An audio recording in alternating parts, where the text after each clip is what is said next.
Muito boa tarde, mais uma aula aí do canal Milton Silva Filósofo e continuando aí, dando sequência às aulas a respeito da ética através da história, hoje vou apresentar para vocês a ética de um sujeito chamado Santo Agostinho, Aurelius Agostinho. Essa é uma coleção aqui da Folha de São Paulo, muito bacana. Se o pessoal da Folha ver isso, por favor, me ajudem, tá? Façam o que eu estou propagandeando vocês, me deem dinheirinho para fazer aí a qualidade da obra, não, mas é um livro muito bom, uma coleção muito bacana que eu recomendo e vou apresentar para vocês aqui hoje a questão da ética em Santo Agostinho. Nada ético eu pedir dinheiro para os caras que escreveram um livro, né, professor? Caramba, se liga, velho. Mas vamos lá. Vamos tratar aí da ética de Santo Agostinho. Para iniciar aí, Santo Agostinho é um dos grandes nomes da filosofia cristã, um dos grandes nomes do cristianismo, uma figura ímpar aí, tá? Uma pessoa que deve ser lida, uma pessoa que deve ser conhecida no contexto de sua obra, seja você de qualquer denominação, deve conhecer aí o pensamento desse brilhante filósofo, desse brilhante homem responsável aí por aquilo que nós conhecemos ainda hoje como doutrina cristã, tá? O Agostinho, ele vai nascer no ano de 354, vai falecer no ano de 430 e, como disse, é uma figura importantíssima aí para a história do cristianismo e para a história da filosofia, tá? O Agostinho, ele vai colocar aí um padrão ético vinculado da ação do homem com aquilo que Deus deseja, com a vontade de Deus, com aquilo que Deus planeja. Deus é um ser perfeito e por ser um ser perfeito, nós devemos aí, segundo ele, segundo o cristianismo, seguir a vontade de Deus. Seguindo a vontade de Deus, estaremos aí agindo de forma plena, consciente, de forma ética, de forma moral, de forma respeitosa, enfim. Basta seguirmos as orientações ou os planos que Deus tem para as nossas vidas, tá? O nosso amigo Gilberto Cotrim aí, tá? Como estou utilizando o livro dele, vou ler alguns trechos como de costume e dar aí uma orientação a respeito do pensamento do Santo Agostinho. Santo Agostinho, 354, 430, transformou a ideia de depuração da alma, da filosofia de Platão, na ideia de necessidade de elevação ascética para compreender os desígnios de Deus.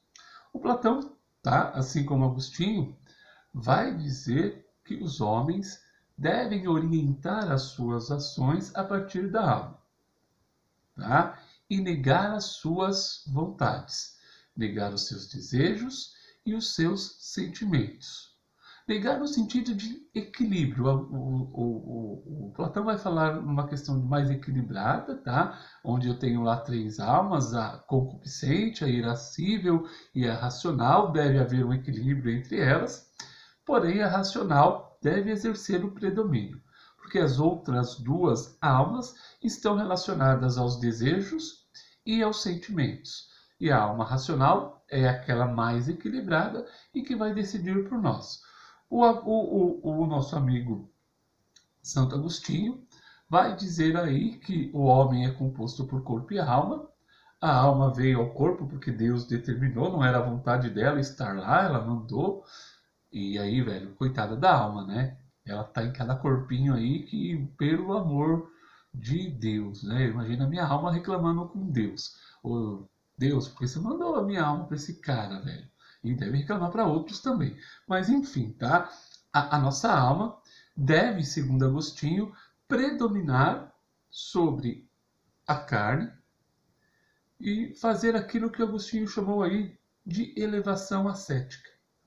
Ou seja, cada vez mais negar as minhas vontades mundanas e elevar as vontades divinas. Quanto mais eu fizer isso, mais eu vou elevar a minha alma à salvação. Bom, continuando aí. O Agostinho vai defender também a ideia da imortalidade da alma. E essa imortalidade da alma, claro que foi trabalhada de acordo com os desígnios, as determinações e doutrina cristã. Se eu fizer a doutrina, a vontade da alma, eu conquistarei lá no dia do juízo final, claro, a minha salvação. Se eu não fizer, né, eu estou fundido, eu vou para o inferno, vou viver no inferno, vou queimar, a minha alma vai queimar eternamente. Enfim, então, para eu ser salvo, eu tenho que fazer aí o que a alma deseja, não o que a minha carne deseja, tá? A ética de Agostinho, tá? A filosofia de Agostinho, melhor dizendo, vai tentar responder uma questão fundamental que eu já citei aí numa outra aula. Se Deus é perfeição, se Deus criou o mundo, por que existe o mal? E Agostinho vai dizer isso e explicar isso da seguinte forma. Deus deu ao homem e exclusivamente aos homens o livre-arbítrio. O Santo Agostinho, neste livro aqui que eu mostrei para vocês, que trata sobre a potencialidade da alma, ele vai dizer algo mais ou menos assim, tá? Que Deus criou 3 tipos de seres. Os seres que existem. O professor, o que é isso? Bom, caiu, velho, mas vai continuar o vídeo. Este boneco é um ser que existe.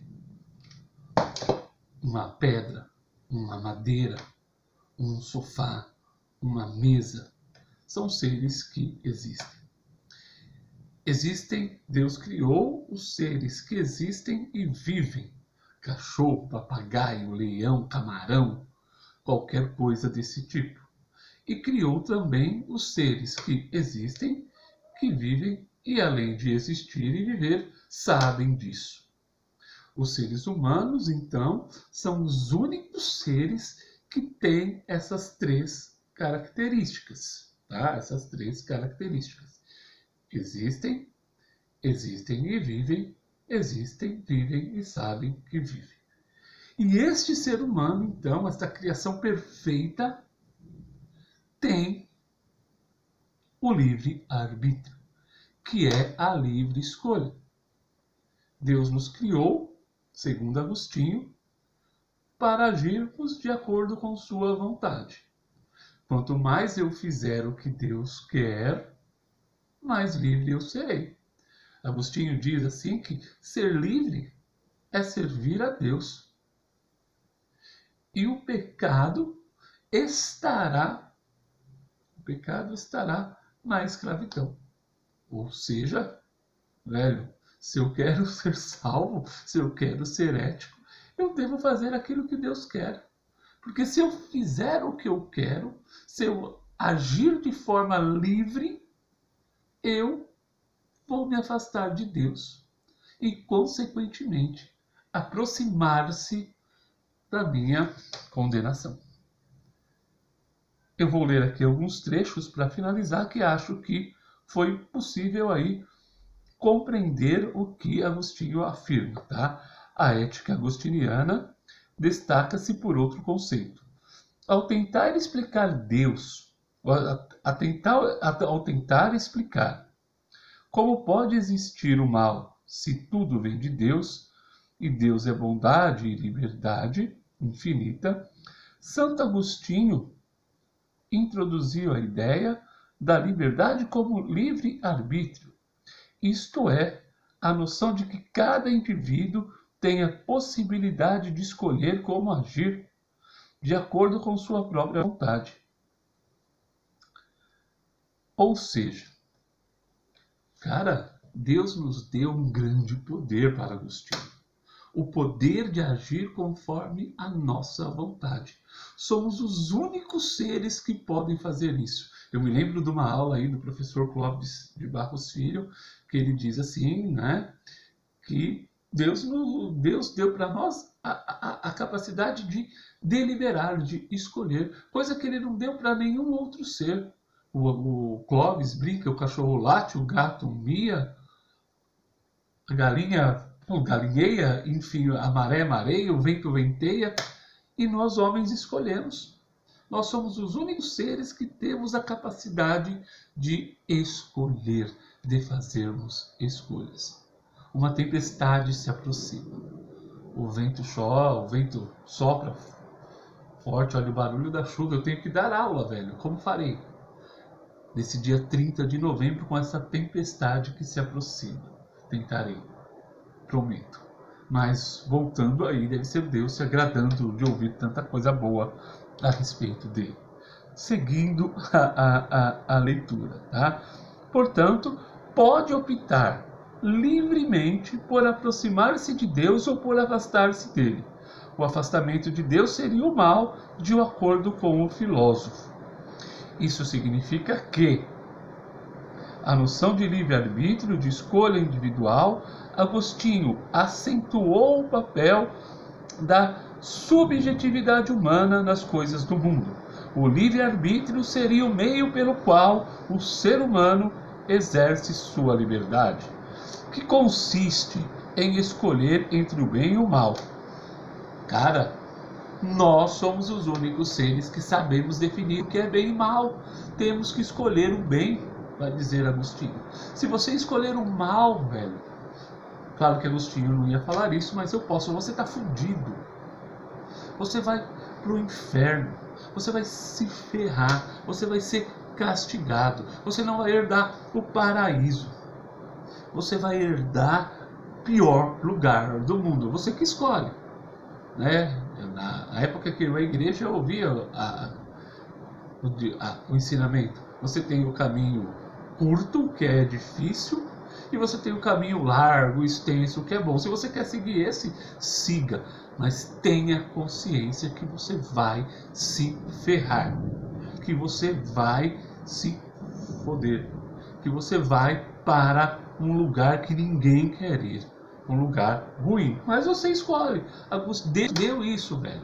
Use a sua liberdade para o bem. Se você usar para o mal, você já sabe, você está ferrado. Talvez você vire professor de filosofia como eu. De outro lado, esse conceito esvaziou a noção grega de liberdade como possibilidade de realização plena dos indivíduos em seu meio social. Em outras palavras, eu adoro esse termo, diminuiu a importância da dimensão social da liberdade, e essa passou a ter um caráter mais pessoal, subjetivo e individualista. Tua ação, velho, vai servir para salvar você. Salve a si e o outro salve a ele. A felicidade e a salvação e a ética são individuais, não são coletivas. Faça o bem porque Deus se agrada. Faça o bem porque ao Deus se agradar de você, você será salvo. Então, essa ética cristã, uma ética aí vinculada da relação do indivíduo e do amor que ele tem a Deus e o amor de Deus a nós. Se Deus nos amou ao ponto de dar o seu Filho para nos salvar, nós temos que amar igualmente, conceder a nossa vontade a Ele. Se você não fizer isso, cara, você está negando a Ele. E aí, você que sabe, velho, você escolhe. O livre-arbítrio está dado, a livre escolha está aí, e você vai escolher entre praticar o bem e o mal. Você vai escolher entre fazer as coisas que deve e as coisas que não deve, porque Deus te criou assim. Um ser dotado de alma, um ser dotado de consciência, um ser dotado de livre escolha. Até a próxima aula.